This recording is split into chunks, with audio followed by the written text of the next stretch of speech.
everybody, and welcome back to another episode of Flock's Nest Sports Podcast. As always, I am one of your hosts, Dallas, reppin' 52, Ray Lewis of the Baltimore Ravens.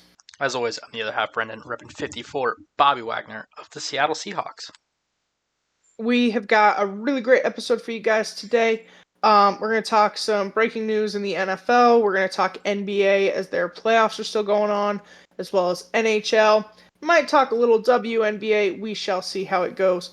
We are still doing our breakdown of the NFC West. So we will do Rams and Seahawks.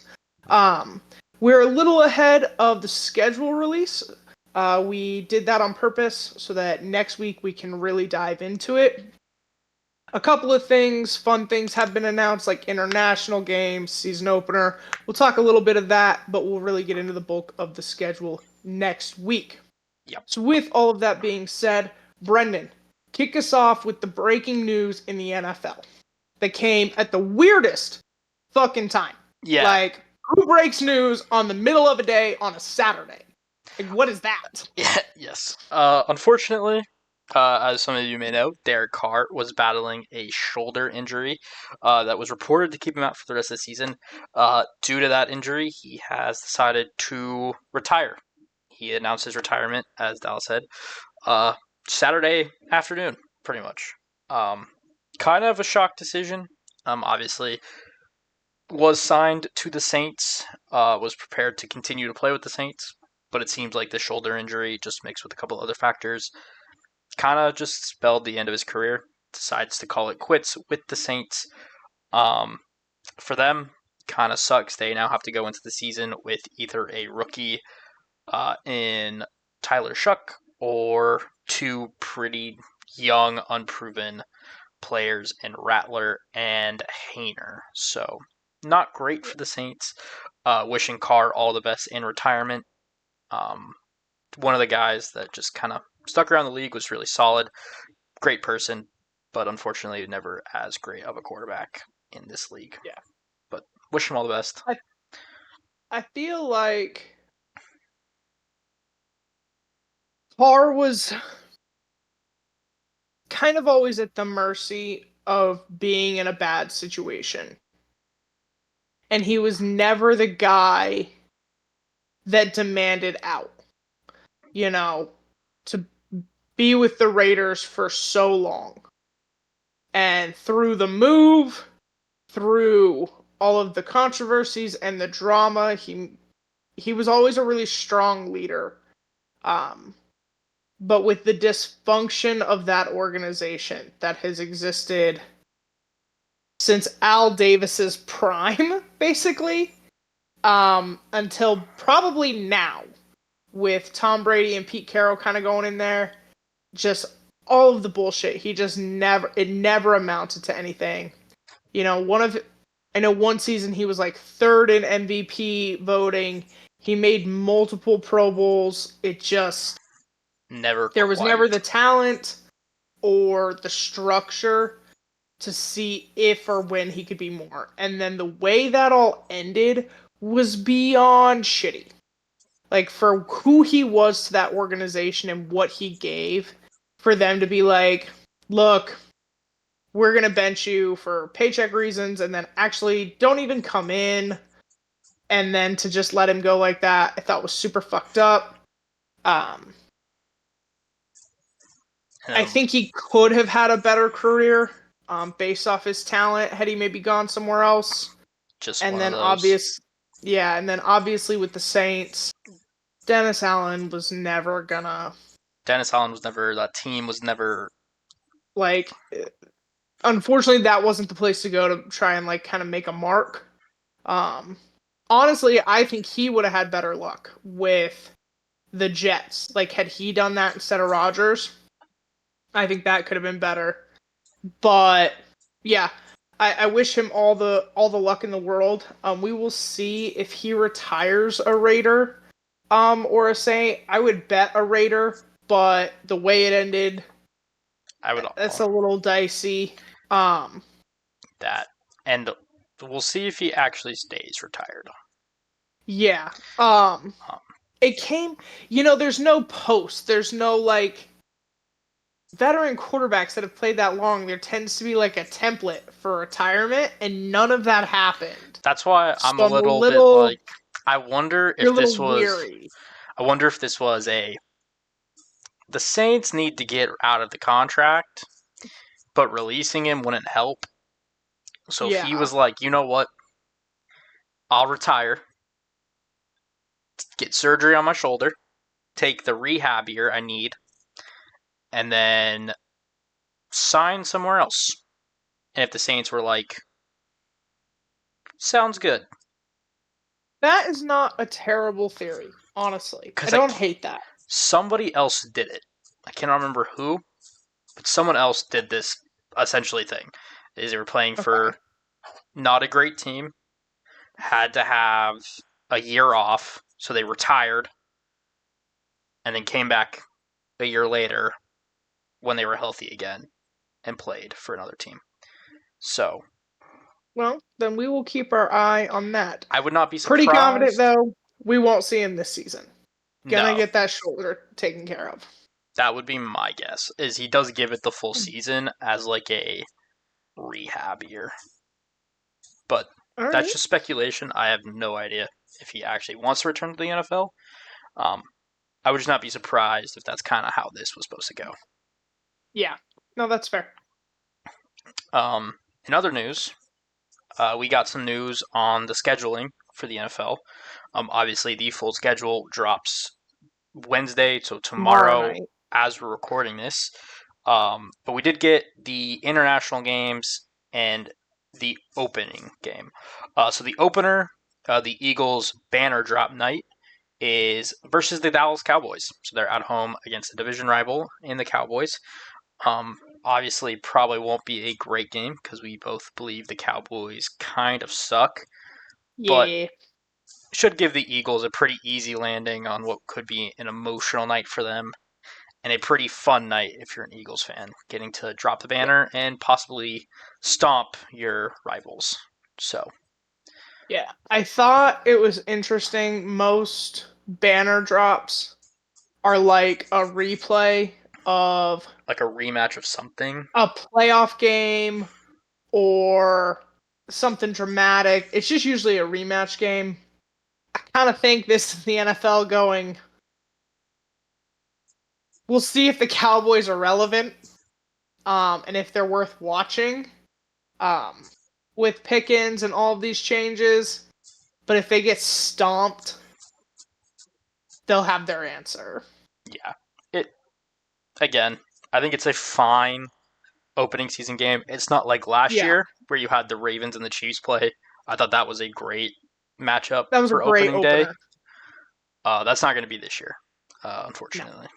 But hey, who working with what we got? And And then I'm going to be honest, come that day, we're just excited football's on. yeah, it's week one. Who gives a Like, I'd watch Jacksonville Colts, which would be terrible, but I'd watch it. yeah?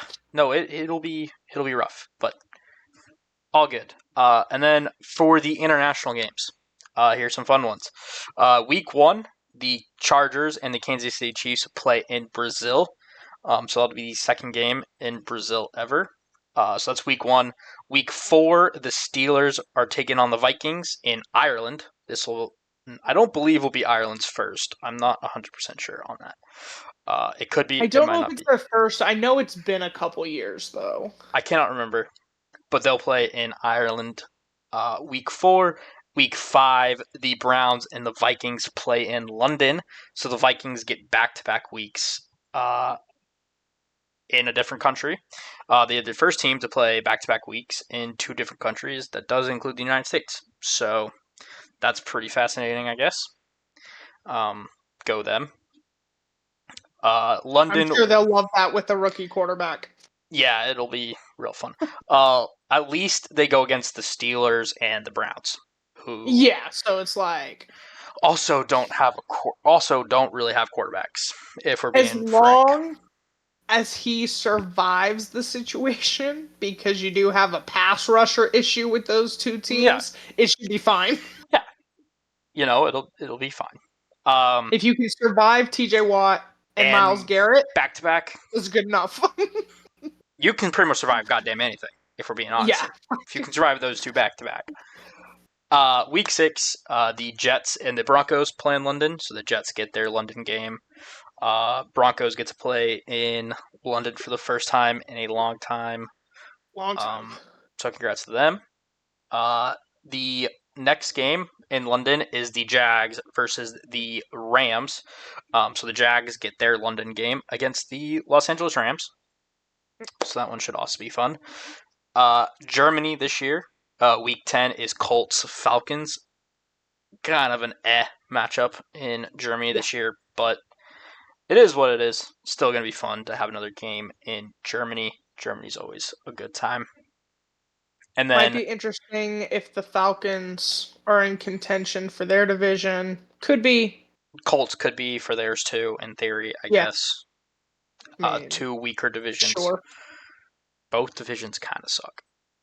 Both divisions kind of suck, but they have a massive quarterback problem. Fair, but,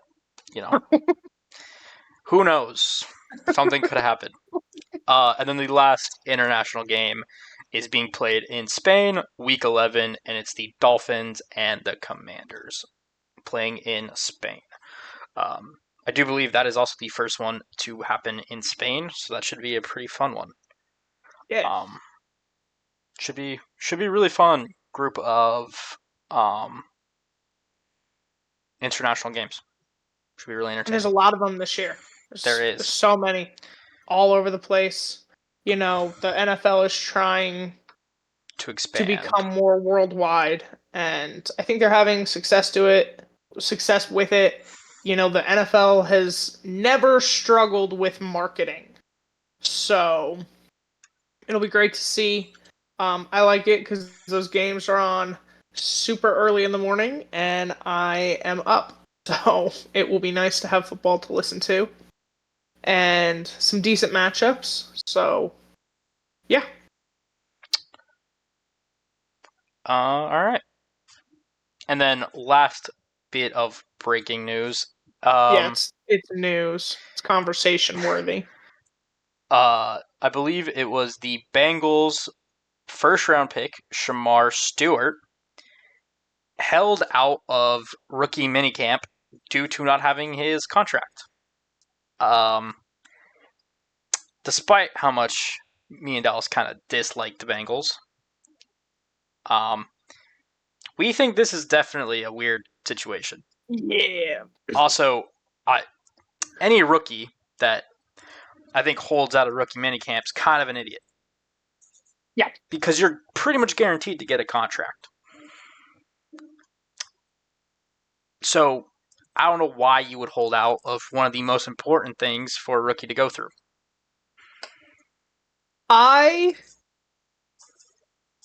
It's hard, and there's no way to know. I want to know if he would have done this with any other team. That's a good question. We're going to talk about it a little bit when the Ravens come up. First round picks tend to take a little longer to get their contracts. Just because of signing bonuses. Because you haggle over signing bonuses and things like that. Guarantees. But first round picks are pretty much guaranteed a contract. Now, at your position, at your draft position, they're required to give you so much money. It's like we said, signing bonus and guarantees you kind of haggle over. So, to fight that, or to hold out, is mildly insane.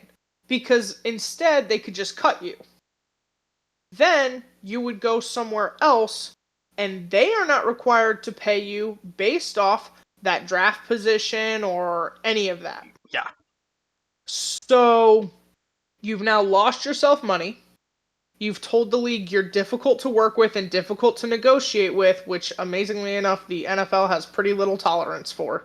I know it happens a lot, but teams and GMs don't like it.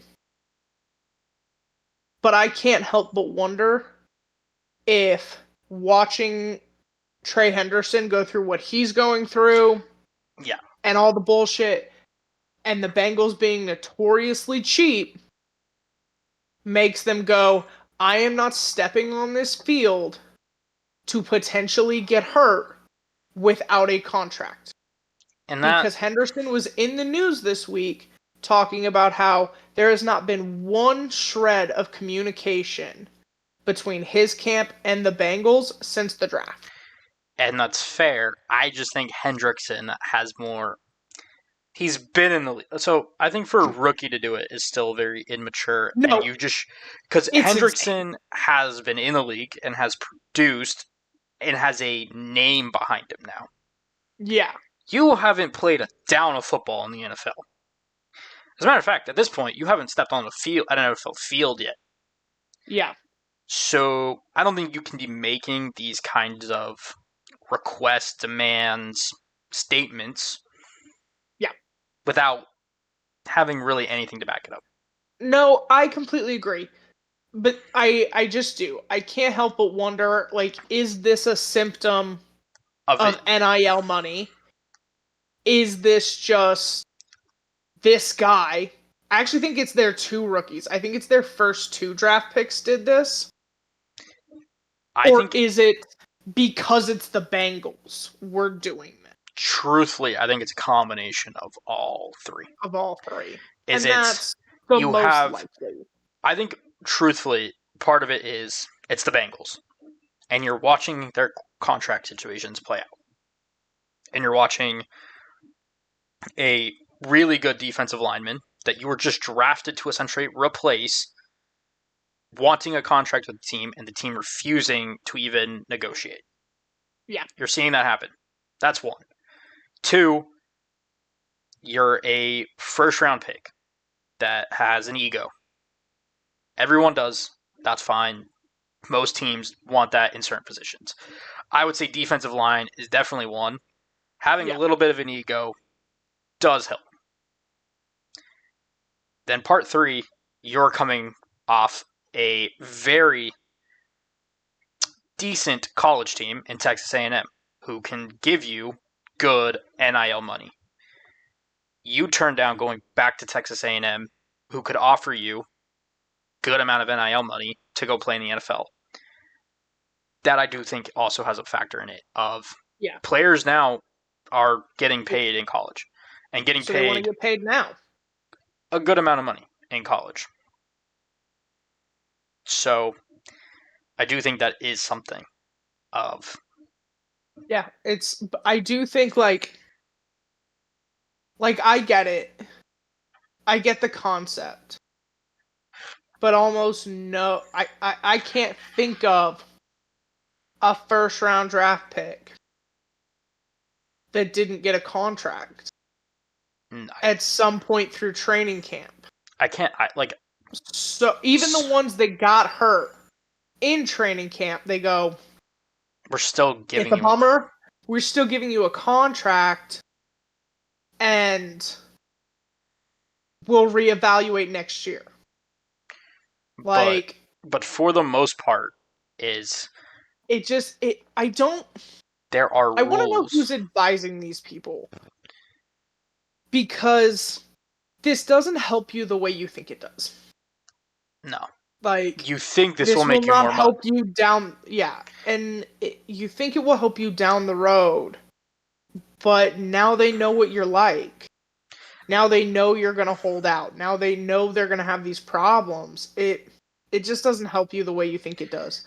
And if you get your contract and you sign, but you slip up, or you're not as advertised or better in training camp and preseason, And then during the season itself, like, you only got really at this point rookies now, they have a 4-year contract.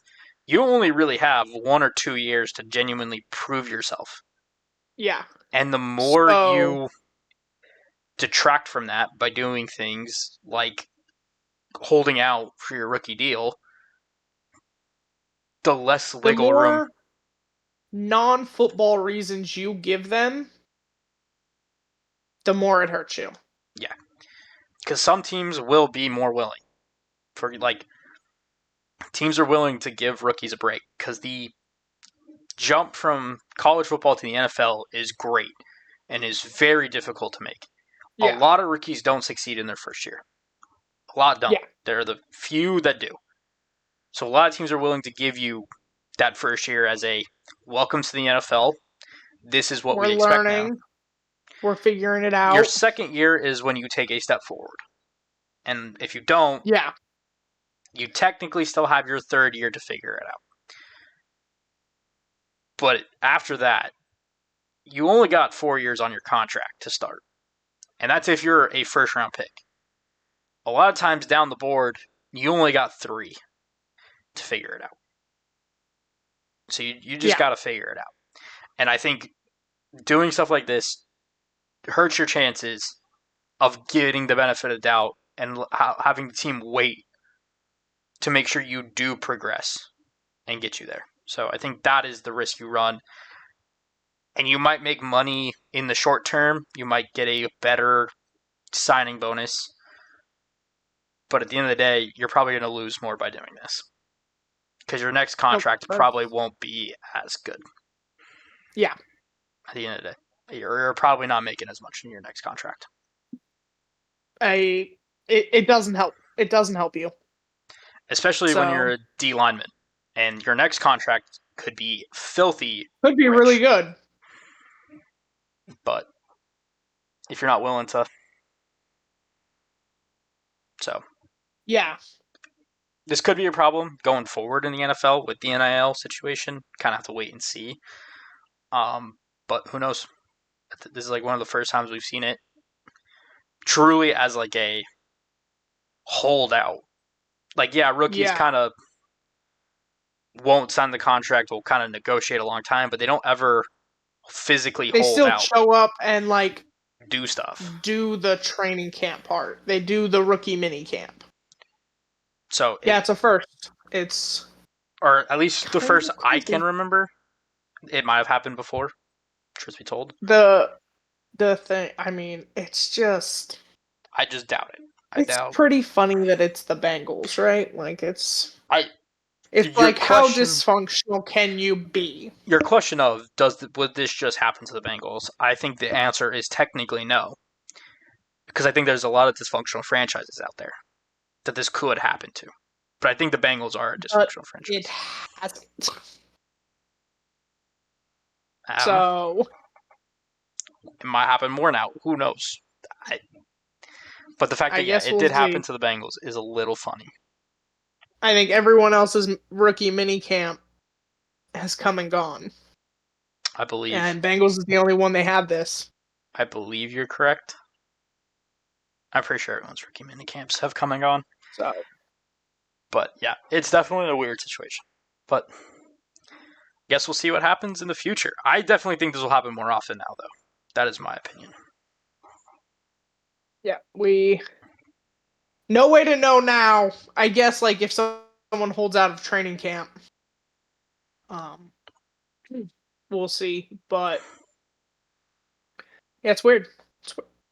Definitely interesting. All right. If that does it for that, let's kick it into the NBA with the semifinals of the conference battles happening. Brennan, take us through playoffs. All right, so we got the NBA playoffs. We'll start in the West, and we'll start with the Thunder versus the Nuggets. That series is currently tied 2-2, heading back to OKC for Game 5, which is today as recording in like 2 hours. So, that series has been a battle. It's been a pretty great series so far. Kind of intrigued on what happens next. Has not gone the way I thought it would in terms of. I kind of thought it would be close. The games are just not going as expected in terms of who's stepping up for each team. Yeah. Jokic is not having a great series. No, he's having a pretty terrible series by his standards. It's kind of sad that we can they're defending him really well. It's kind of odd that we call someone averaging a triple-double, or not a double-double in a series with like 20 points and like 15 rebounds terrible. But by his standards, it's been terrible. They've been playing good defense on him, but at the end of the day, he just hasn't been good himself. So I do expect him to turn it around. He is the best player in the world. The best players in the world tend to figure it out. But it's now or never. I think if they lose this game, it's going to be really tough for the Nuggets to have a chance. But who knows? Obviously, I still think it's going 7. I think it It will. is pretty much done exactly what I thought it was going to. The Nuggets are like, of every section, we just need to win one. And get to 7, and then Hope us that. versus you, Joker versus you. Let's see what happens. Yeah, so So, I do agree. I think yeah, this I would does like go 7. Joker to pick it the fuck up, and I think he will. But it's But yeah, I think definitely he'd been. go 7. Yeah. And then staying out west, the Timberwolves versus the Warriors. The Timberwolves currently have a 3-1 series lead. The Warriors without Steph Curry have just struggled Yeah, so much. Unfortunately, I think it's kind of over for the Warriors. I don't even know if implanting Steph Curry will help them come back in this series. yeah. I don't think it's likely. Like Even he's definitely still out game 5. So unless the Timberwolves just take a we're nap, gonna rest approach, which would be pretty stupid because I, then if they do get Steph back, um, and you're liable to get but more rest by just winning this next game because who knows how yeah, long the Thunder Nuggets series goes. It's at least got 2 uh, more games left, so if you win the next, you're sitting on the couch until that series ends. yeah. So you might as So well. You I might. think it's over. I think unfortunately it was over as soon as Steph went down. Um, Yeah, really unfortunate, yeah, but also congrats to the Wolves. They're taking advantage of opportunity here. yeah, Um, and then moving out east, uh, the Pacers are beating the Cavs 3-1 currently. Um, Donovan Mitchell did go out late in the last game. Um, yeah. I don't know what his status is going to the next, It wouldn't but have mattered, but yeah, it did not matter in the game they beat Cleveland. It was so bad. Pacers destroyed them. But without Donovan Mitchell in the next game, I do think that's not great for no. the Cavs. So we'll see. That's another one. The series is over. Yeah, I'm sorry. The Cavs have been very unserious this series. It hasn't. If you actually watch the games, um, it hasn't even been close. The Pacers are just kind of whooping the shit out of the Cavs. I think the Pacers went into this really underrated, really under talked about, and they're um, they're showing up. and they're just beating the crap out of them. Halliburton is having a great series. Um, so yeah, I think this is over. They may give up game 5, uh, to rest, but it doesn't go beyond that. I don't know.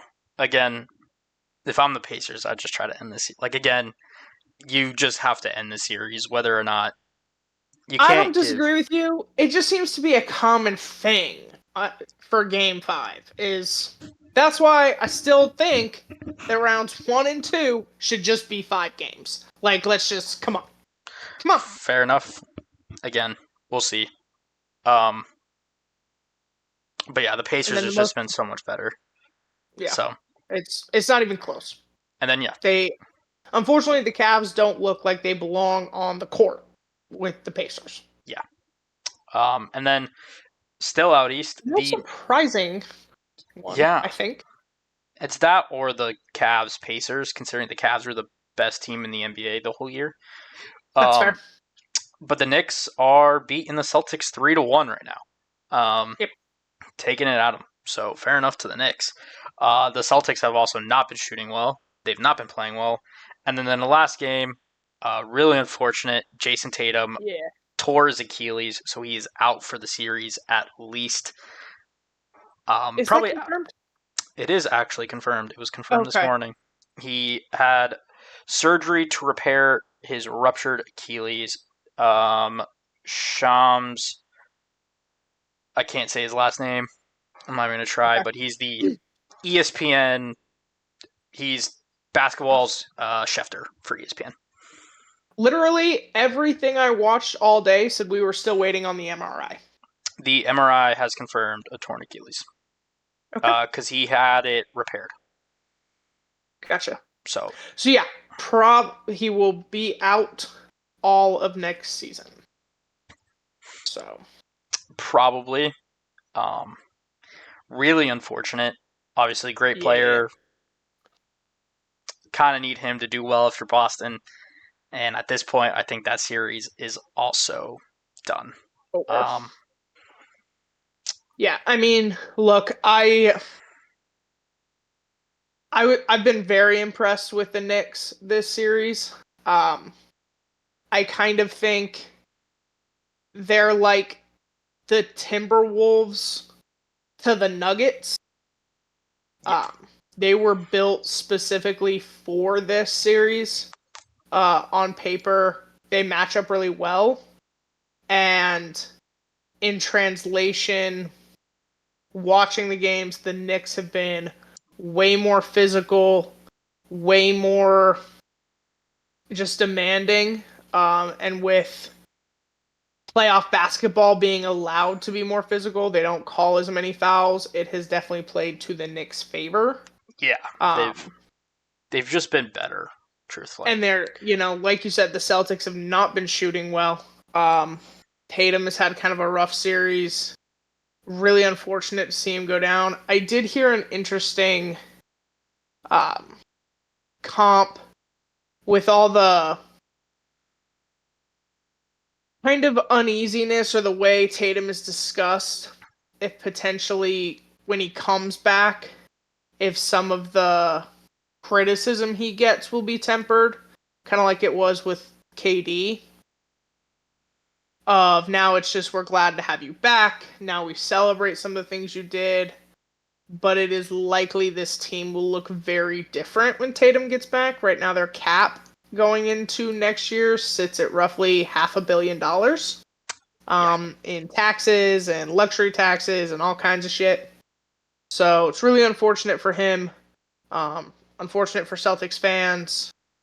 But I'm going to bet this series is over. And I think the Knicks.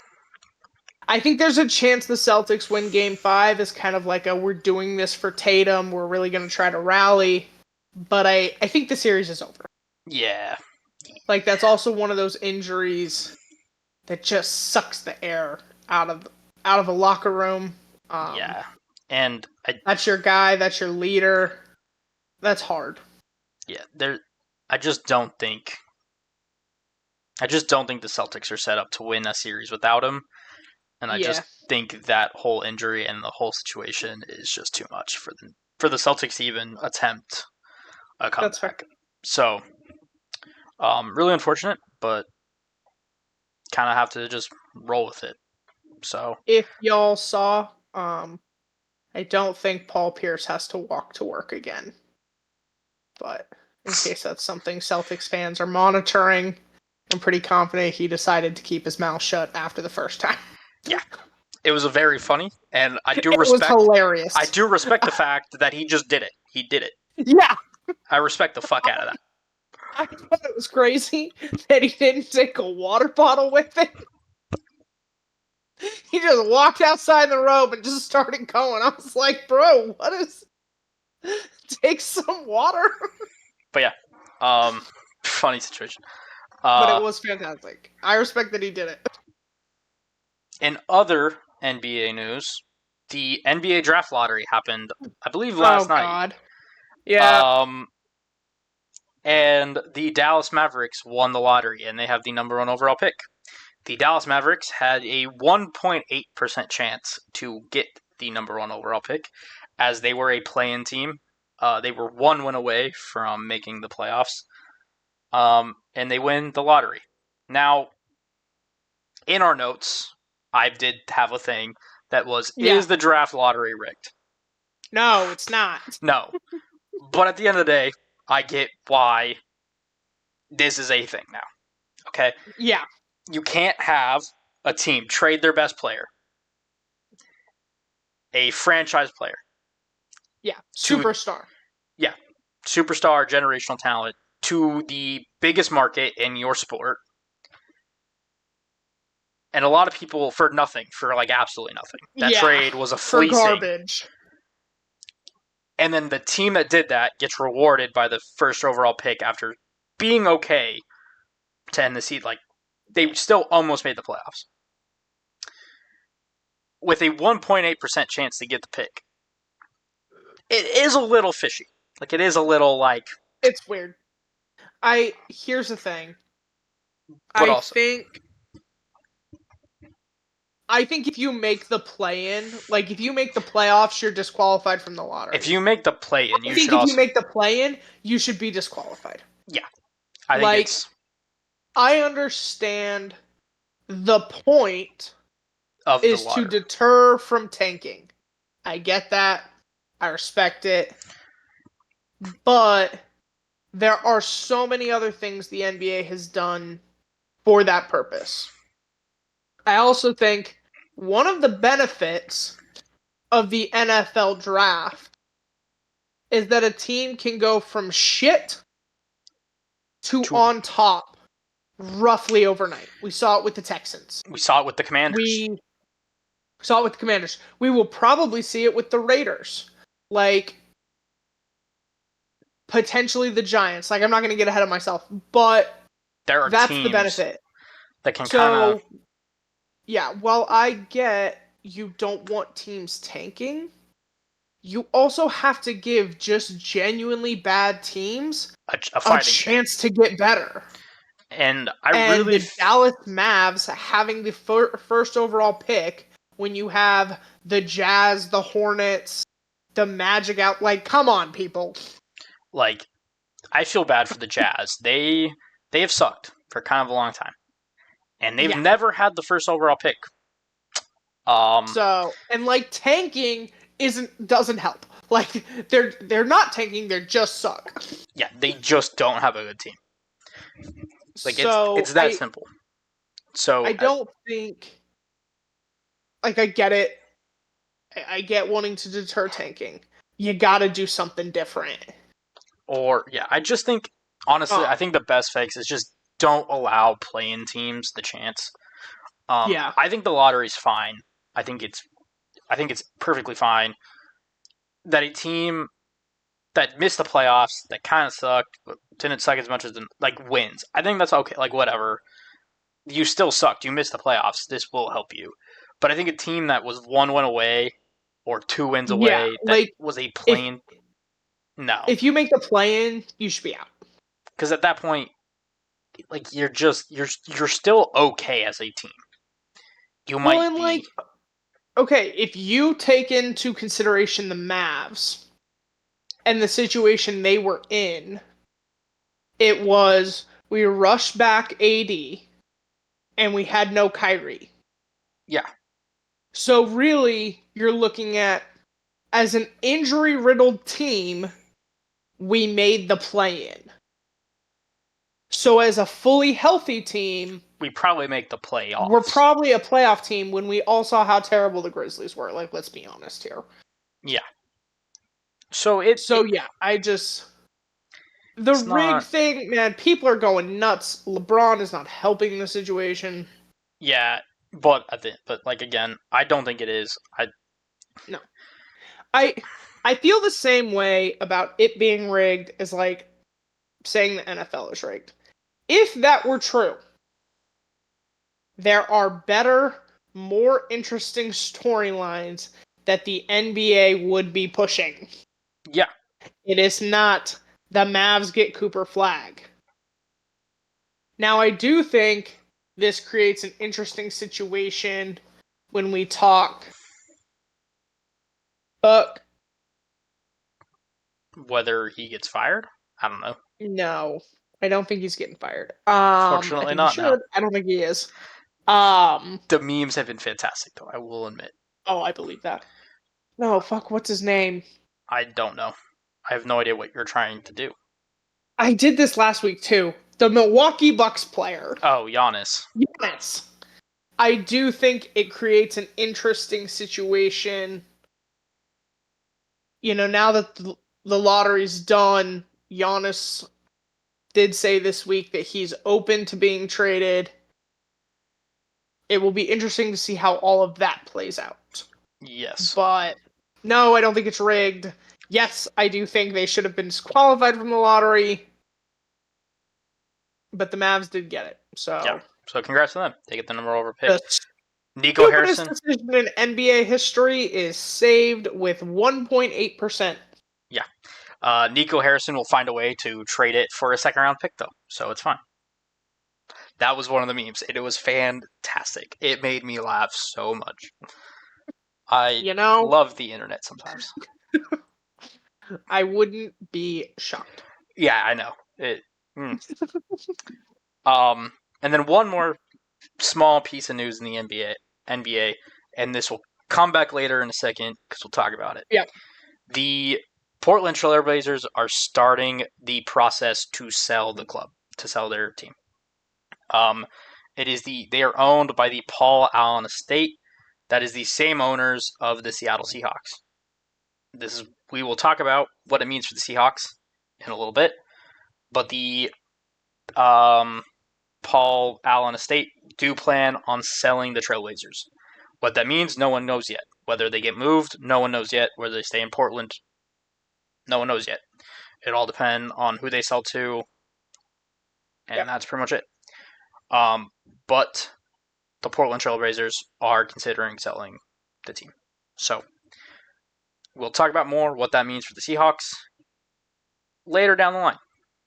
Yep. But I do think it is important to mention for context on what we're going to talk about with the Seahawks. Yep. All right. Well, if that's it for NBA, let's kick it to the other sport currently in round 2 of the playoffs, and that is, of course, the NHL hockey. Yep. All right. So in the NHL, we will start out west again. And we'll start with the Stars versus the Winnipeg Jets. That series is currently 2-1 in favor of the Dallas Stars. It's been a better series than I kind of thought it would be, and I think the Jets have done better than I thought they would. But it does just seem the Stars are better.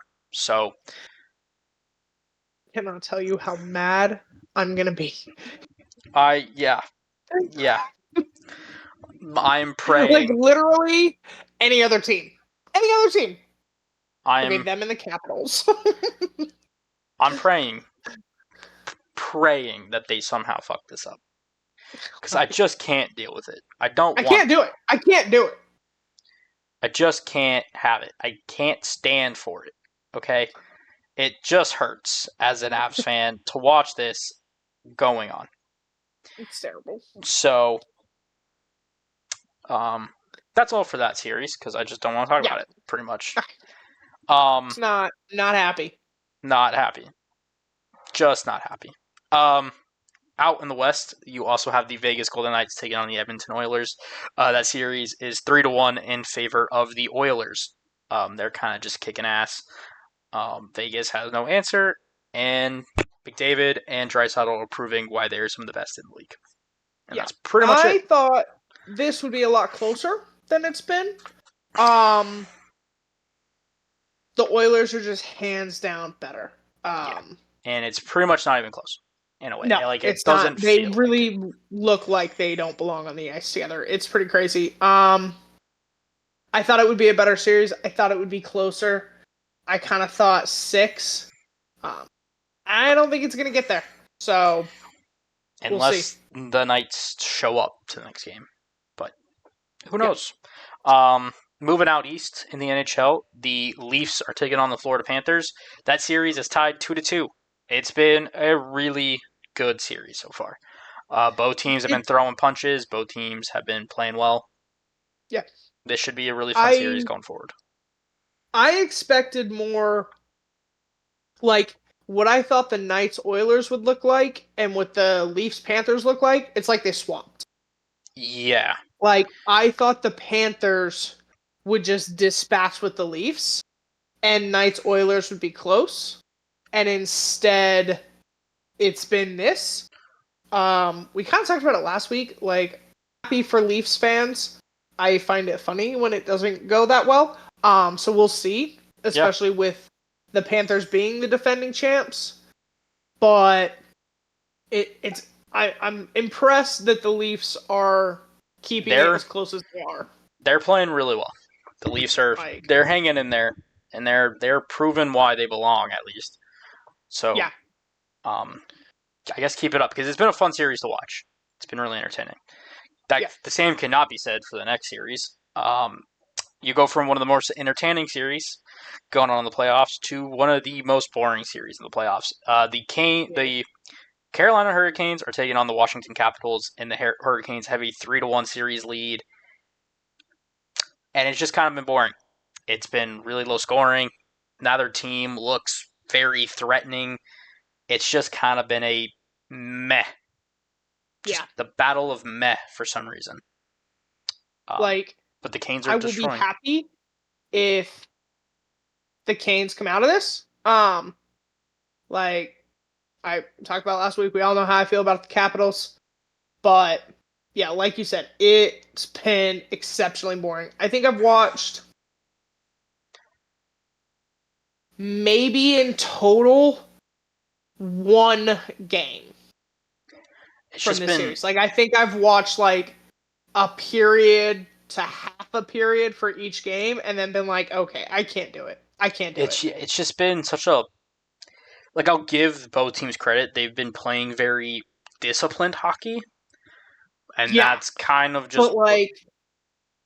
And disciplined is going really well for the Hurricanes.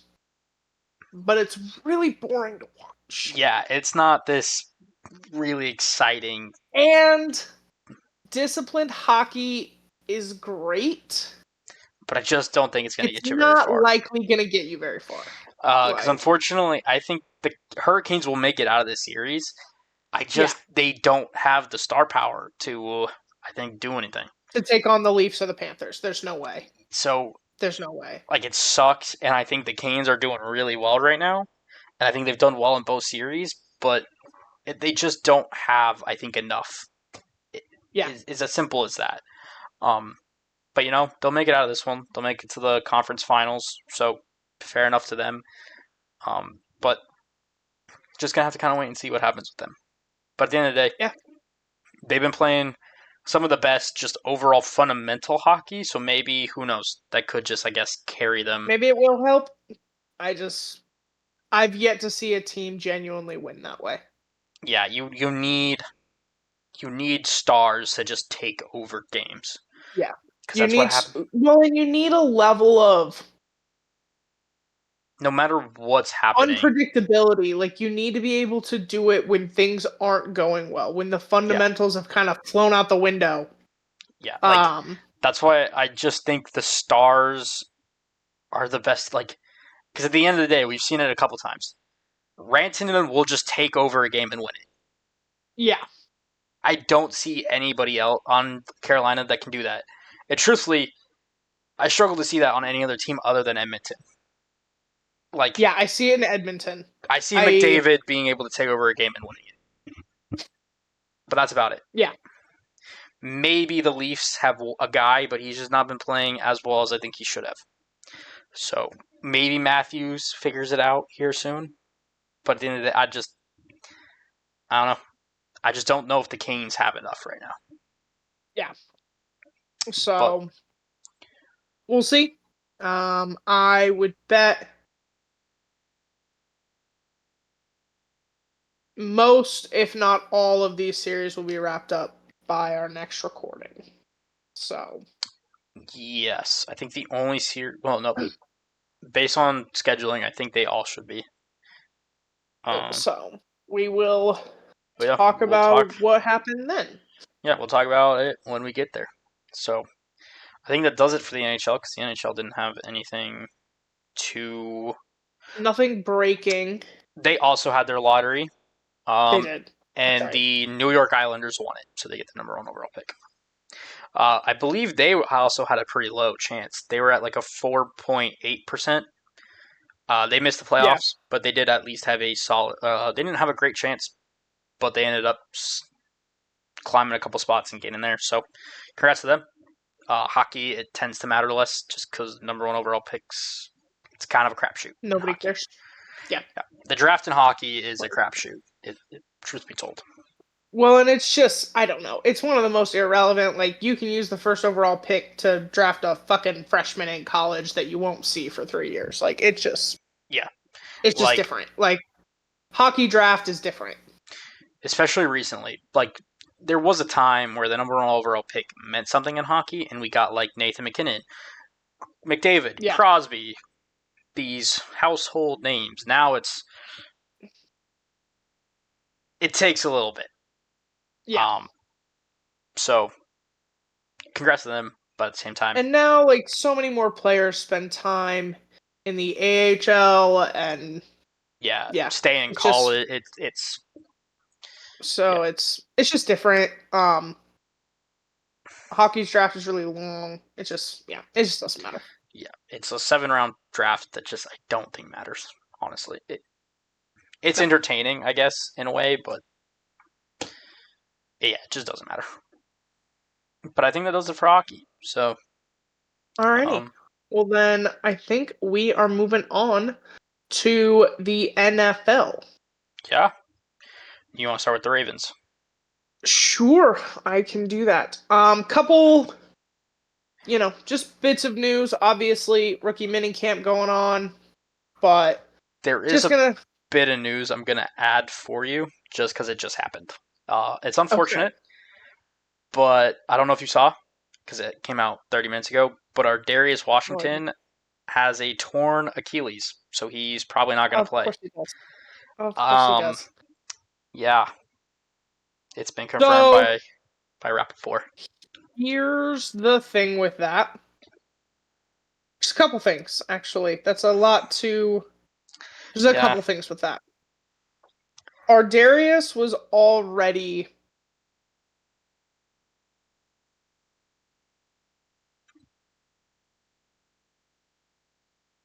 on kind the of the odd man out. on the outside. Um, with the contract dispute, the way all of that kind of panned out, he wasn't as coveted as I think he thought he was going to be. And then with them drafting Starks, um, I know the Ravens were really excited to have three safety options. Um, but and he played well last year, but not quite as well as I think people were hoping he would. I think he will still be a voice in that room for Starks, but it is unfortunate. I hate injuries. I hate injuries to my team. I was excited to see what they'll do. I think there's a chance now. Obviously, I think they'll keep another safety. We'll just see who and what moves they make. I would be. They're not going to release him. They will give him just the injury designation. They'll redshirt him. Um, so, or at least I would be really shocked if they released him.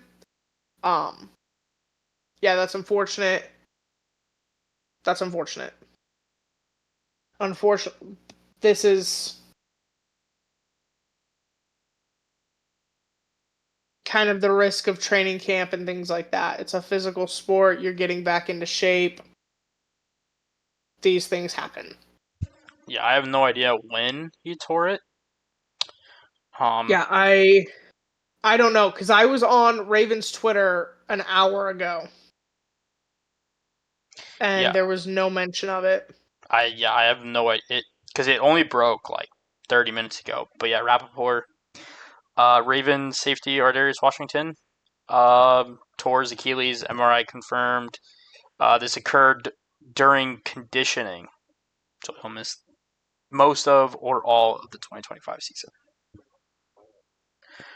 And Starks is expected to step in as the starting safety.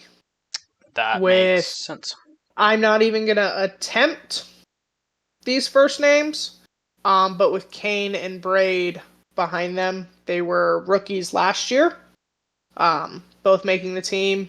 They were, I believe Braid was undrafted. So we will see kind of how they do, if they can take a step forward, what that looks like.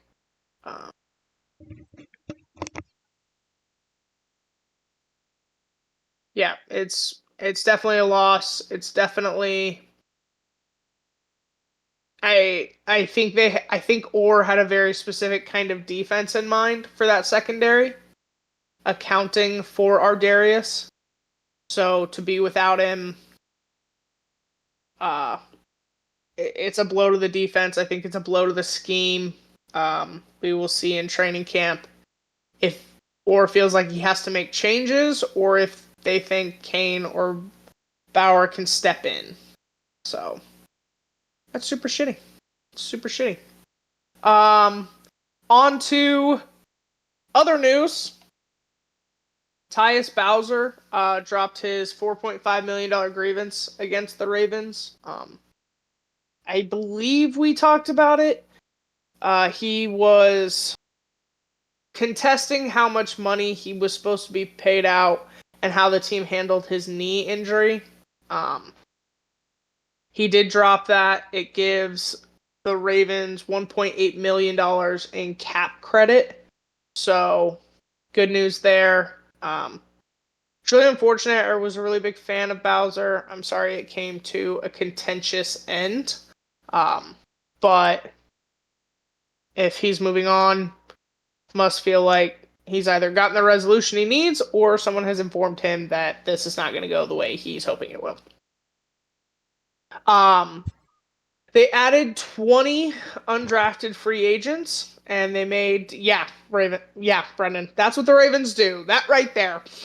That's Damn. why when you're like, you're not going to go through all 12 draft picks. No, these people add so many. It's not important really until I get to their final roster. Holy I'm really sorry, shit. but this I is thought what the see Ravens do. I thought Seattle liked undrafted free agents. Holy shit. No, the God Ravens damn. hold like basically open tryouts. Like off the top of I think Seattle signed like 13 or 14 this year. Yeah, they came in at 20. Jesus Christ. I'm not going to go through all of them. The only one I'm actually going to even mention is kicker John Holland out of Wyoming. He went for like 13 of 22 his last year. I really think Loop has the edge on the job, obviously as a draft pick. I think really Holland is there to add some competition to the room. And to add, they like having two kickers in training camp so no one's leg gets worn out, kind of limit the risk of injury, things like that. I do expect Loop to be the kicker come day one, and week one, but they did add a kicker. With their 20 undrafted free agents, they did make David Ojabo their international exemption. So technically the roster is at 91. He just doesn't count. With all of their additions, with Ojabo, they are at capacity. I know a lot of people were wondering if the Ravens would pursue Clowney. As it sits right now, it's not likely. With the addition of Mike Green and other pass rushers they added in the draft as well as free agency, unless they really don't like what they see through training camp, I would find it highly unlikely. Especially because I doubt Clowney goes unsigned for very long. So We'll talk yeah, about him again in a little bit.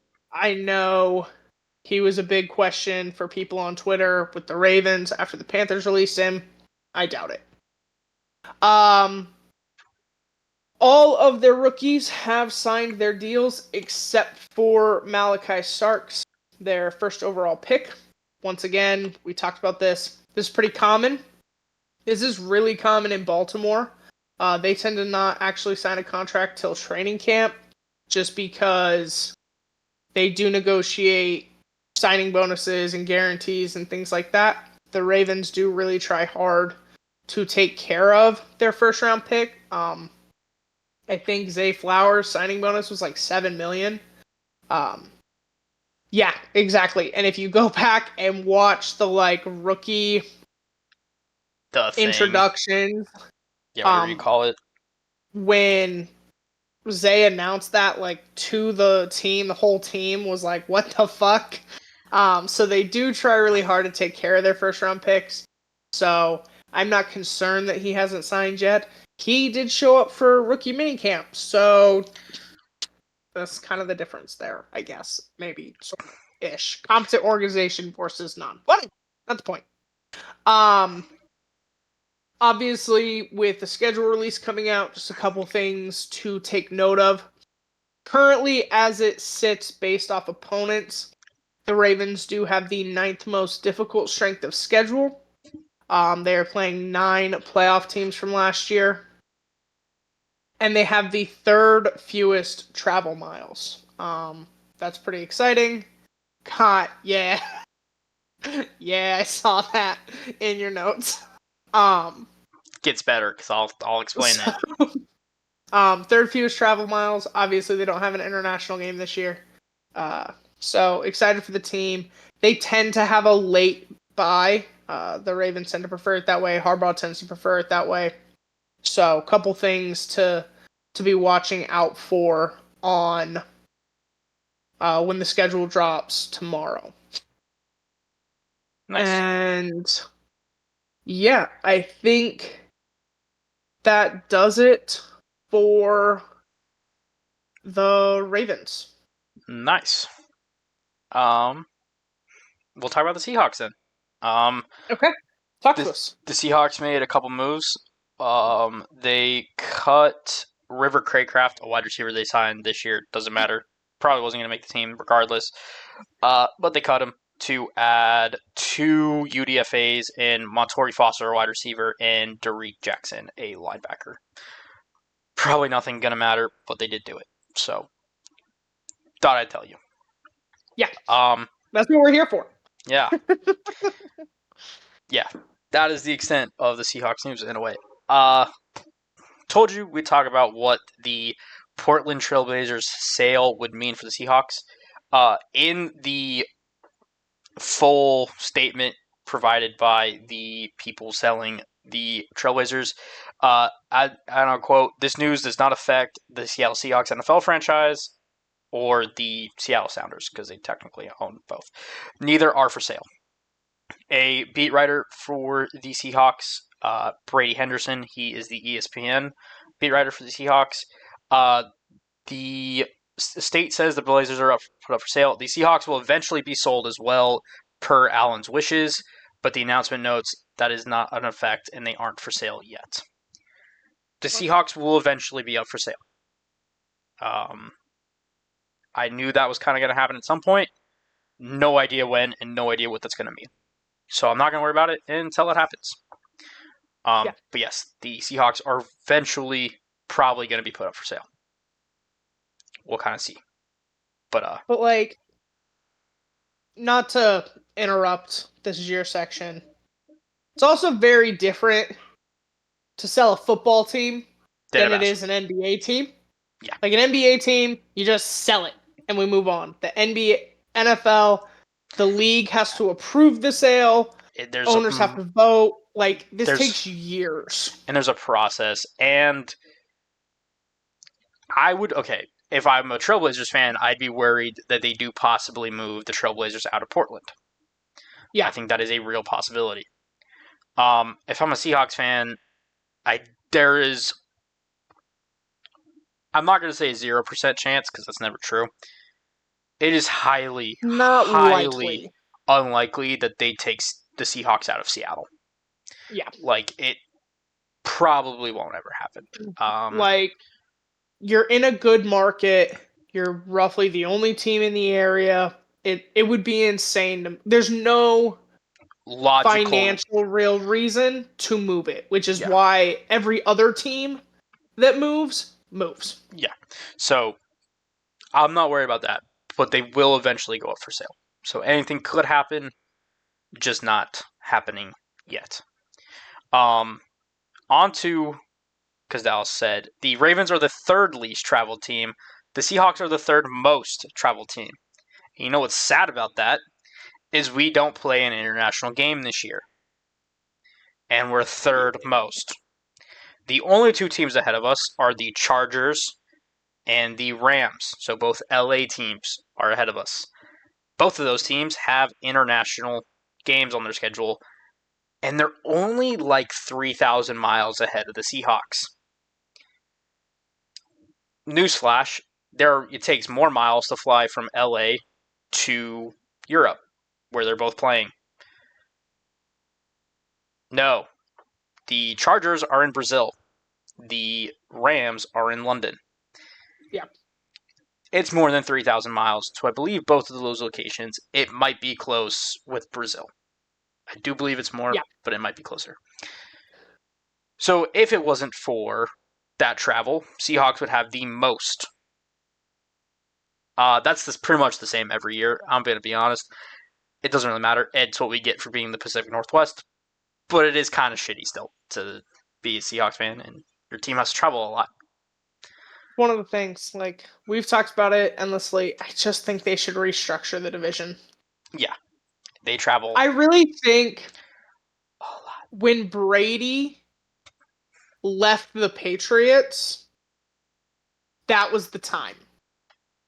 Because it was kind of the end of an era and the end of an age. Kind of transitioning. And now, with like the new age quarterbacks, I don't think you can do it. I don't think you can do it in Mahomes' prime, Lamar's prime, Allen's prime, Burrow's prime.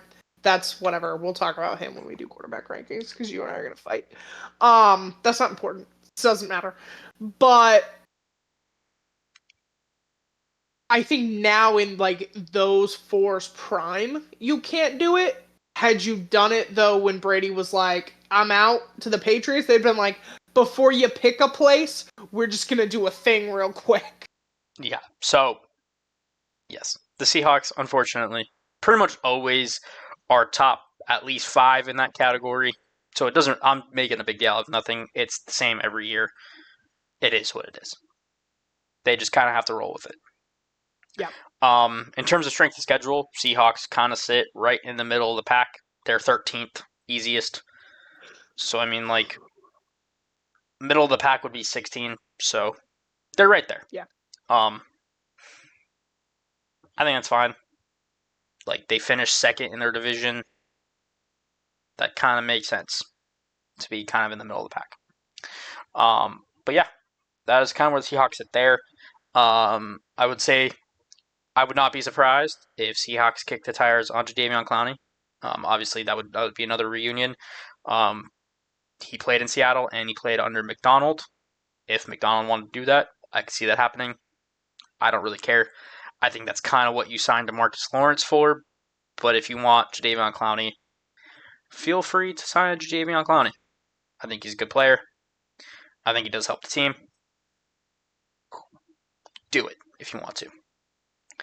I do really quickly want to mention the Trey Hendrickson situation. Obviously, he does not have a contract, and it does not seem like he's going to get one at this point in time. I would be a little different if it wasn't the Bengals, but it's the Bengals. I think Seattle should make a genuine push to get Hendrickson. Obviously, I don't think you should give up a ridiculous amount to get him, but I do think we need somebody like Hendrickson. We need a beast on that front. We need someone that can just get to the quarterback consistently, and is just kind of a beast when it comes to rushing the passer.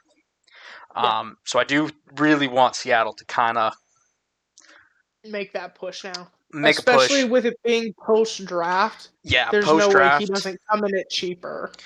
Post draft, you have the cap space to do it. We'll talk about that in a minute. We'll talk about them for like weekly review.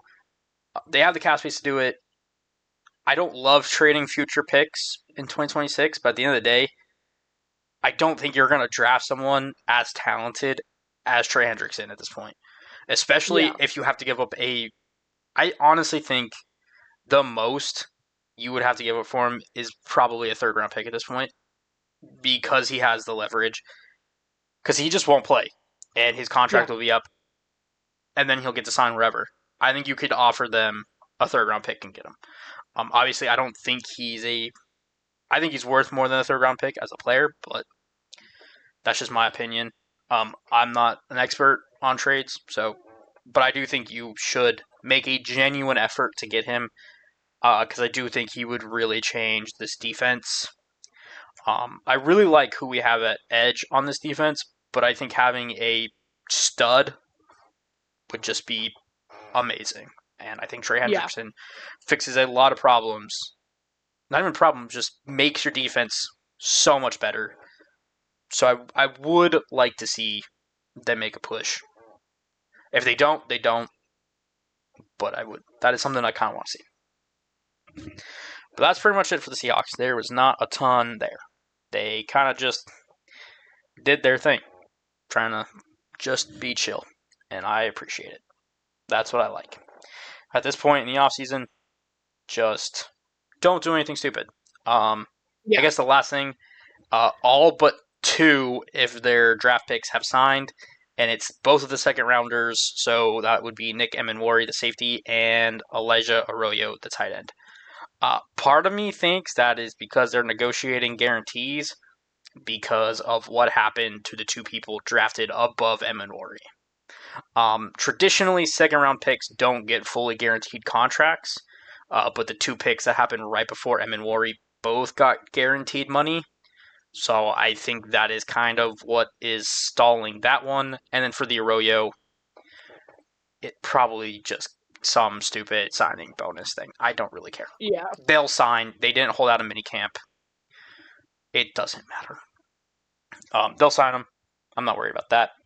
So yeah, they're there. They've signed 9 of the 11. So it is what it is. So that's where we're at. That's where Seahawks are at.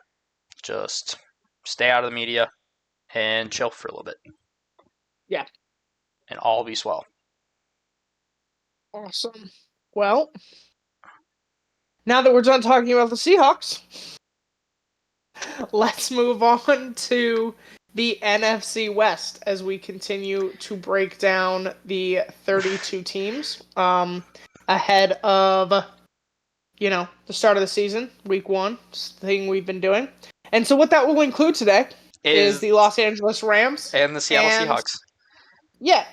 Which I was debating even including the Seahawks, if we're being honest. Kind of figured we'd just do it for fun.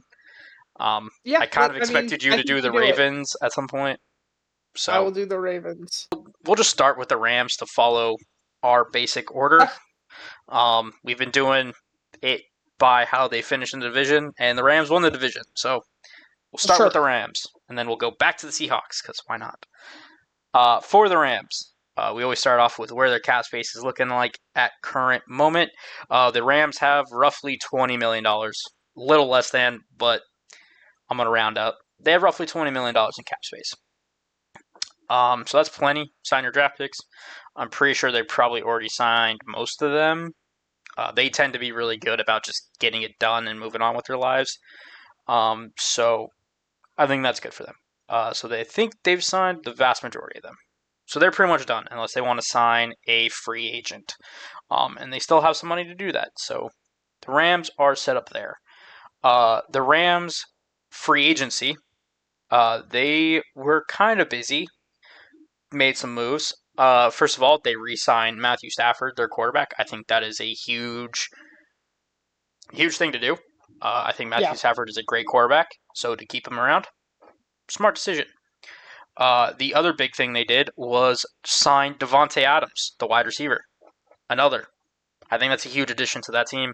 I think Devontae He's a Adams is great. massive addition. I think he's a fantastic player. And I'm actually, as much as it pains me to say, I'm excited to see him play for a good team again. Oh my god.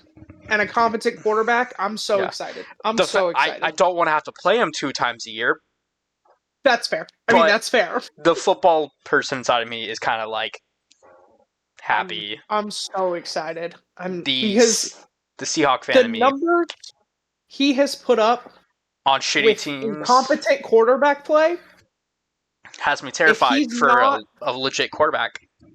in your top 5 of wide receiver rankings, I don't know what the fuck we're doing here. Yeah. I don't think we're having a serious conversation. To counter the Devontae Adams move, Cooper Kupp did leave the team, signed with the Seahawks. We'll mention it again in a little bit. Some more notable additions: they re-signed their left tackle Alaric Jackson, re-signed Jimmy Garoppolo to be their backup, brought in Coleman Shelton to be their backup right guard, brought in Poona Ford to be their nose tackle, brought back Tutu Atwell, the wide receiver, brought back Akella Witherspoon, the corner, and that is pretty much the important stuff. In terms of who they lost, they obviously lost Cooper Kupp, as I mentioned. They lost Jonah Jackson, their right guard, to the Bears. They lost Joseph Noteboom, their other left tackle, to the Ravens. They lost Marcus Robinson, the wide receiver, to the 49ers. They lost Michael Hoyt, the edge, to the Bills. I think that could be a pretty major loss for them. Hoyt was pretty good for them. They lost Roseboom, the linebacker, to the Panthers. And that's pretty much the important ones. Overall, I think they did a great job of keeping studs, and if they didn't keep them, they ended up replacing them with more studs. So I think they've done a good job, as much as it pains me to say that, considering they're the Rams. I think they've done good. I think you upgraded on wide receiver. I love Cooper Kupp, and I really hope he succeeds in Seattle for obvious reasons. But I think Devontae Adams is so Devontae is an good. upgrade. Like, he's so good. And Cooper Kupp has struggled to stay healthy. That is one thing I kind of fear with that move. But at the end of the day, I just think Devontae Adams is so good. And then, yeah, I think keeping Garoppolo is fine. I think Poona Ford is a wildly underrated signing. I think Poona Ford's a great nose tackle in this league. So I think that's huge for them. And like, they just didn't lose anybody that I'm like, oh my god, how are they going to recover? So I think they're fine. And then in terms of their draft, they did not take a ton of picks. They only had 6. They didn't have a first rounder because they traded out of it. I didn't love that decision, but you got a first rounder next year out of it. So I mean, like, they are set up to kind of be in dominate. the Manning raffle next year. I don't think he comes out next year, but that's a conversation for a different day. Like you said, it's conversation for a different day. It appears to be what a few teams are trying to do, though. Or is we are in the raffle for a quarterback next year. That I actually understand. I just don't think Manning is coming out. But again, conversation for a different day. With their picks, we'll just talk about the first 3 because they're probably the ones that are going to matter. They take Terrence Ferguson, tight end of Oregon. I think that's fine. I think he's a good tight end. They needed one, so that's fine. They take Josiah Stewart, edge out of Michigan. Another fine pick. Not one that I liked at the time. I just think Stewart's a little too small for the edge position, but it could work out for them. If any team figures it out, I think it would be the Rams. They tend to just kind of draft well. And then they take Jarquez Hunter, running back out of Auburn, in the 4th round. This is a pick I just didn't understand at the time. I think they have 2 really good running backs already as it is. I guess you could go with the old adage of you can never have too many running backs. One's bound to get hurt. It happens every year to teams. So, I mean, like, you could, I guess. That is probably the reason they drafted one. Otherwise, I think their draft's fine. They took a D lineman, a linebacker, and a wide receiver. So, I mean, like, I don't hate their draft. I didn't think it was fantastic. Part of that is they just didn't have a ton of picks. and I think this is the draft you wanted to have picks in. That's just my opinion. I think this was a really just good draft to get players into your team that'll start. So I didn't love their move back, but at the end of the day, they do to get. the Rams' credit, they are really young at a lot of positions. Yeah, and I'm so I again. think the thought was we would rather save up and get a quarterback next year with Stafford aging. Again, And Les Need has been a really good GM, so I'm gonna give them the benefit of the doubt as much as it pains me to do, but that's where we're at. yeah. All right. Obviously, don't like the Rams, but I think they did pretty well this offseason as a whole. We know how you feel. Yeah. On to NFLPA grades. They came in at 21st out of 32 teams, so kind of bottom. There were a couple of these I was kind of surprised by, and I'm a little confused how it worked out. So we'll get into it. Their lowest grade was a D and a rank of 30th in treatment of families. The Rams are one of only two teams that offer daycare during home games, but charge the players to use it. $75 for the first child in the family and $50 for each additional child. That's the first time I've seen it. So we will see what other team does that eventually, because that's kind of crazy. I think that's just me. Yeah, it's a little odd. Like, you pay these players millions of dollars, but you're gonna charge them $75 for daycare. That's crazy. That's weird. The Rams provide a family room during home games. Players rate post-game family area 7.18 out of 10, ranking them 21st. Players feel that their team organizes family events several times throughout the year, which ranks them 19th out of 32. Players have noted that the team currently shares information only with significant others. Those without a significant other would like the option to designate a family member to receive the same updates. That's mildly insane. That's definitely intriguing. Like, a lot of players that get hurt if they're not married, you know, it goes to their mom or their dad or a sister or brother. So the fact that, like, a trainer won't update a different family member, like, hey, they're going to the hospital, hey, they're okay, that's kind of crazy. I think that's just me. Yeah, I find that mildly insane. Most teams just go, hey, who do you designate us to contact, so that if you get knocked out on the field, we know who to call. Yeah, that's a weird one. That's pretty crazy. Their highest grade was head coach, which was an A, but he came in at 12th. I'm a little confused how, and we will get into that. 100% of players feel that their head coach, Sean McVay, is efficient with their time. He is one of 6 coaches across the league to receive a perfect score. So with that, I'm a little confused how he's middle of the pack. Players feel that McVay is highly receptive to locker room feedback on the team's needs, ranking him 10th out of 32. How are you middle of the pack? Yeah. I don't understand. Yeah. I'm confused how he's 12th with such high rankings and other things. I don't know. So yeah. I think McVay's a great coach, so I don't get it. He is a phenomenal coach. And players love him. He's very intelligent. So yeah, I'm a little confused by that. Don't understand that one. But whatever. And I've been doing ownership for everyone. Owner Stan Kroenke's average rating for perceived willingness to invest in the facility is a 7.02 out of 10 from the Rams players, a ranking of 25 out of 32. I expected players him feel to that be higher. Kroenke. Yeah, me too. Players feel that Kroenke moderately contributes to a positive team culture, a rank of 19 out of 32. That doesn't really surprise me because Kroenke kind of tends to not be actively involved. I was gonna say he just kind of he makes sure things are going all right, but it's just kind of Yeah. like I have faith. I have And people that then do this. I hire the right people. Is yeah. Kroenke's approach to this? And then players feel that Kroenke is committed to building a competitive team. A rank of 19 out of 32. I'm a little surprised at that one. Kroenke tends to I just be I feel like Kroenke is very low from what I expected here. yeah.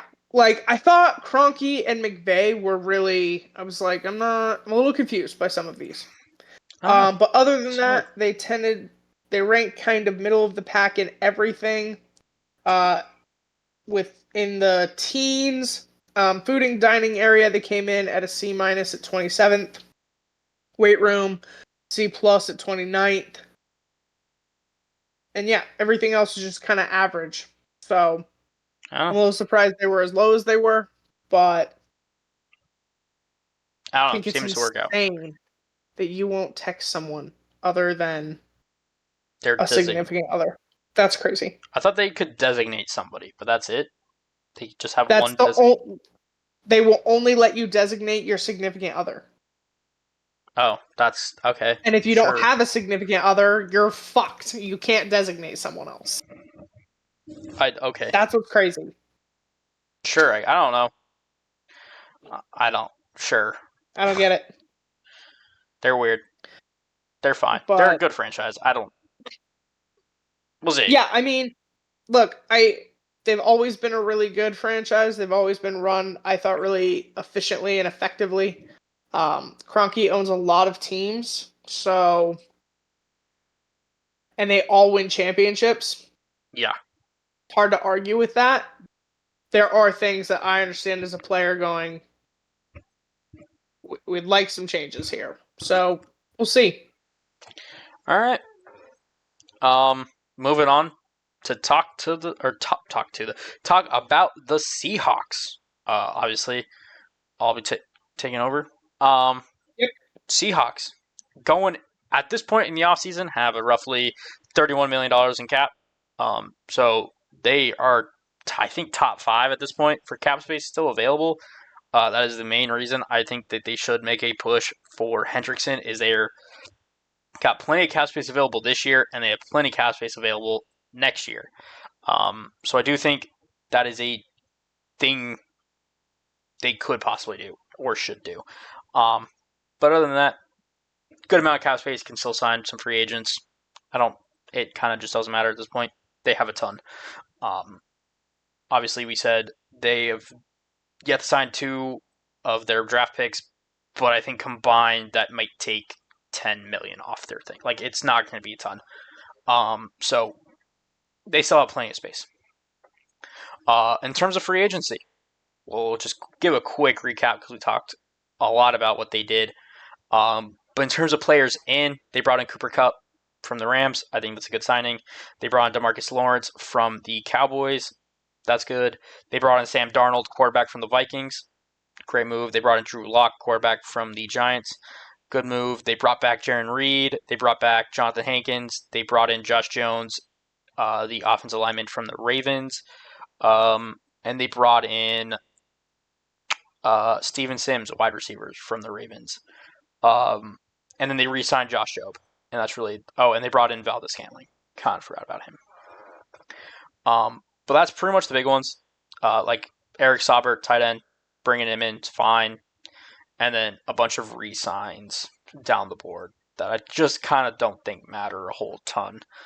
But yeah, and then bringing back Ernest Jones. That was the last one. In terms of what they lost, obviously they traded Geno Smith to the Raiders. So that's that. They traded DK Metcalf to the Steelers. Is what it is. They lose Draymond Jones to the Titans. They release Tyler Lockett and he signs with the Titans. They lose Roy Robertson Harrison to the Giants. Rayshon Jenkins goes to the Browns. George Fant, I don't think is signed anywhere. Pharaoh Brown signed with the Dolphins. Artie Burns went to the Dolphins. They didn't re-sign Wallace, Kayvon Wallace. They didn't re-sign or they got rid of Cam Young because he's got injury problems. They didn't re-sign Trey Brown. They traded Sam Howell, and that is pretty much the relevant ones. So, yeah, kind of is what it is. I think overall they've upgraded at a lot of things. I think the one thing they technically downgraded at is I think DK Metcalf's a better wide receiver than Cooper Kupp. I have no idea whether they downgraded at quarterback. I think Sam Darnold and Geno Smith are kind of the same. I think they're both middle of the pack.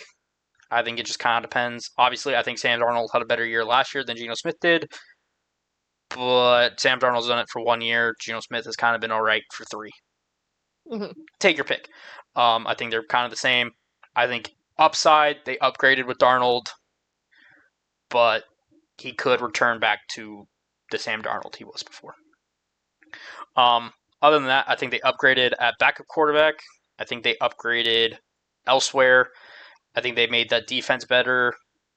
I don't see anything wrong with what they did. Obviously, trading Geno Smith and DK Metcalf and releasing Tyler Lockett all sucked in the long run in terms of if you're a Seahawks fan, you love Tyler Lockett, you love DK Metcalf, and I like Geno Smith.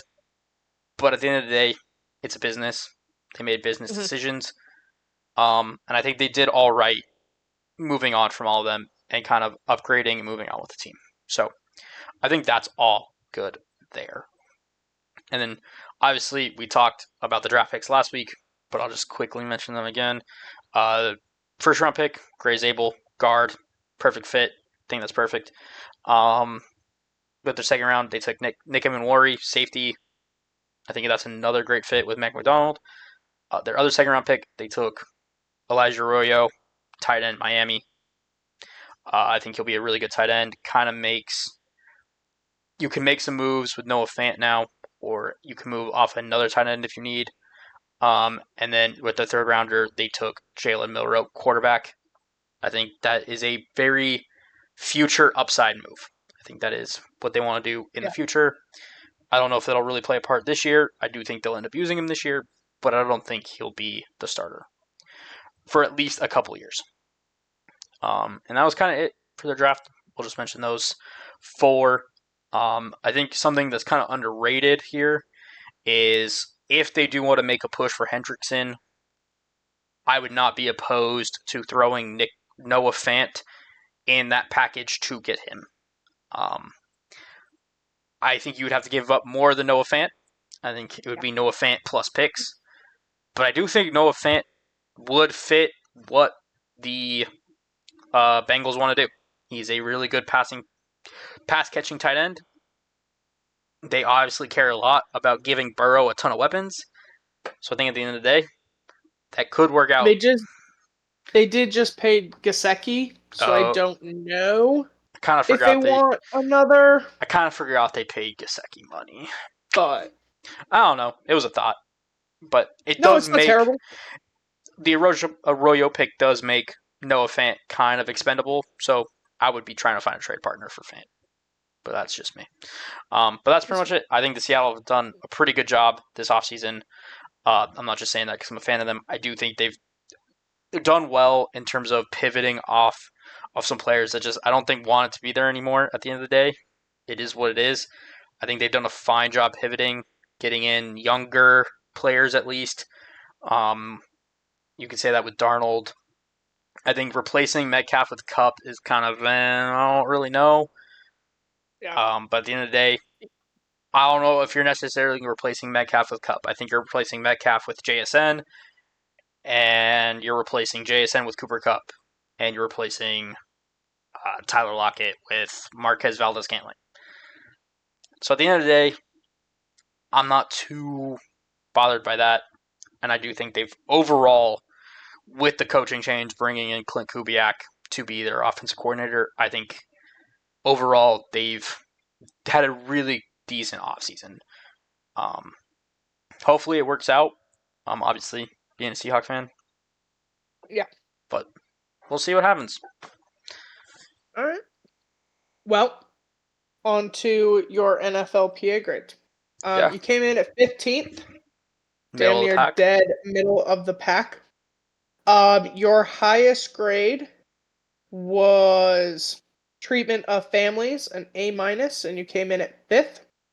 Seahawks provide daycare during home games. The team began providing a family room during home games this year. Yep. Players rate the post-game family area 8.02 out of 10, ranking them 10th out of 32. And players feel that team frequently organizes family events throughout the year, which ranks them 7th out of 32. Yeah, I did know that they did Your all those things. Kind of a big deal with the family room. They did that for a couple of reasons. your lowest grade came in at training room. You got a C and ranked 26th. I'm sorry. Yep. 84% of Seahawks players feel they have enough full-time trainers, ranking them 23rd. 76% of players feel they have enough full-time physical therapists, ranking them 23rd. 51% of players feel they have enough hot tub space, a rank of 31. Need more hot tubs. 53% of players feel they have enough cold tub space. The team is renovating both the training room and the tub room this offseason. With a brand new head coach, obviously we will look at that. He got an A, a rank of 13th. Another one I'm a little confused by. 100% of Seahawks players feel their head coach Mike Macdonald is efficient with their time. He is one of 6. Players feel that Macdonald is moderately receptive to locker room feedback on the team's needs, ranking him 21st. I'm gonna honestly, I think that's a Harbaugh. Yeah. I think if you're part of the Harbaugh tree, they're like, we don't give a fuck. We'll tell you what you need. That doesn't surprise me that he's Harbaugh ranked low on that. Obviously when we get the Ravens, we'll do this again. But yeah, I think that's a Harbaugh thing. And then ownership, owner Jody Allen's average rating for perceived willingness to invest in the facilities is 7.52 out of 10, ranking them 23rd. Players feel that Allen moderately contributes to a positive team culture, 21. Players feel that Allen is committed to building a competitive team, a rank of 24th. Obviously, with everything going on, with ownership, we shall see. I did find one thing interesting because you were kind of bitching about your travel schedule. Yeah, I do believe travel was high. They were an A-. They ranked 7th out of 32. 98% of Seahawks players believe they have a comfortable amount of personal space on team flights, ranking them 4th. They better. And players feel that their team's travel schedule is somewhat efficient, ranking them 19th. So with all of the travel, hopefully they will be comfortable. Yeah, I'm like, the Seahawks better have that dialed in because it doesn't change at the end of the it just doesn't. Yeah. So you were pretty well middle of the pack on most of it. Hey, you know what? That's fine. I don't believe I think they improved quite a bit in terms of individual grades, if I remember correctly from last year. But they ended up moving down total rankings. You were 14th last year, but overall, little things. Head coach, you got better. Travel, you got better. You were 15th last year. Yeah, I want to say most got treatment better. Of families was 14th. So yeah, overall, it looks like you got better on things. But team rank did just go down, but that's okay. Other people in the NFL got better too. Well, like when you think like the Commanders, like they got significantly better. That's my point. Like it had stuff like that. So it's good that the NFL is all kind of getting better. I'm not that worried about it. Being in the middle pack is fine. At the end of the day, that's just kind of where Seattle lives, if we're being honest. Yeah, middle of the pack. Is the last couple of years, that's where we've been as a team winning games, middle of the pack. That's kind of how I feel about the city of Seattle in a way, just kind of middle of the pack. It's, that's just where we live. Hopefully, with Mac McDonald, we start getting out of that middle of the pack type season. I don't want to be the Steelers forever. If I'm being honest, I'd rather suck and then eventually get to be good again. So hopefully, with McDonald, we can get there. But for right now, being in the middle of the pack, I'll live with. That's fair. That is fair. Alrighty. Well, did you have anything else? I don't believe so. Sports. Anything. I don't think I got anything sports related. Okay. I will admit, the Premier League's almost coming to an end. So if you like soccer, we'll talk about it when we get there. But that's pretty much it. There's not a whole ton going on. Out of curiosity, I knew there was a couple basketball game, or the basketball game was going on right now, and the hockey game. Hockey game is tied 0-0. It's 5 minutes in. That's not surprising. The basketball game, the Cavaliers are winning 56-52 at halftime. So kind of interesting there. Cavs not dead yet. So we'll see what Not happens dead with the rest yet. of the game. But that's where we sit. Other than that, I don't have anything. Okay. I had a minor note. WNBA, obviously still preseason going on. But Paige did make her debut in Dallas. I watched about 10 minutes of this game. Not even. It was over quickly. They played Yeah, the Antelope based out of Japan and destroyed. So, yeah. yeah. It's cool to see Paige make her debut One thing I've in learned Dallas. It was about not her first game, but one thing I learned about the WNBA is their preseason is just stupid. Honestly, oh yeah, if we're being oh completely yeah, honest, they like line up teams that have no business really playing against WNBA teams. If we're being yeah, fair, yeah. like it, I just feel bad for like Because there are so few teams, they reach out to international teams. yes, Um, and I and I think it's understand to that kind you of kind of help have grow to. the sport. It I makes, think it is also to help grow the sport. Um, but it's a little but embarrassing. It yeah, like I just don't know that that's necessary. I don't think it's Sometimes, helping. Here's the thing. Unfortunately, I understand the argument that it's supposed to grow the sport. I don't think it actually helps, if we're being truthful here. no, because like that game, like it's boring. I don't want to watch. I don't want to Like I'm not watch gonna watch a team get destroyed. and like I Caitlin check out. Clark versus the Brazil national team. That Yeah, was like 100-20. Like I'm not.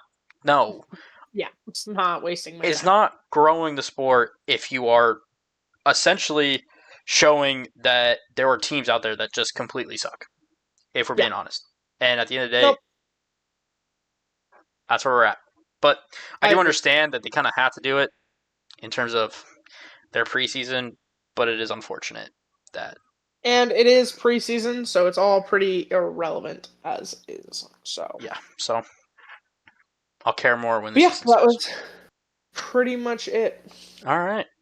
Well, if that's it for this week, then I think that'll do it. Obviously, Awesome. make sure y'all like, subscribe, comment, let us know really anything at this point. We are in the off season of football.